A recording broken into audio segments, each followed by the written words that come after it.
kama wachezaji tumejiandaa vizuri na mchezo dhidi ya Tanzania Prisons. Kwa kufuata maelekezo ya kocha tumejiandaa vizuri. Wachezaji chachu yetu kubwa ni kufocus na game hii na Tanzania Prisons. So hiyo game ya nyuma kwetu ishapita. Kwa sisi tunafocus na hii kupata alama 3.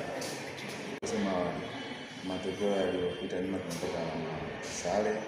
Kwa sasa hivi tumejiandaa vizuri na kufuata kwa maelekezo ya kocha.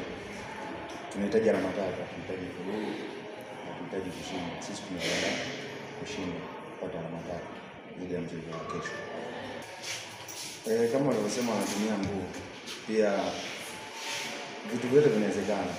Sisi ni wachezaji kwa maelekezo ya kocha, kwa kufuata maelekezo yake, kuna mbinu, kuna nguvu, vitu vyote vitatumika.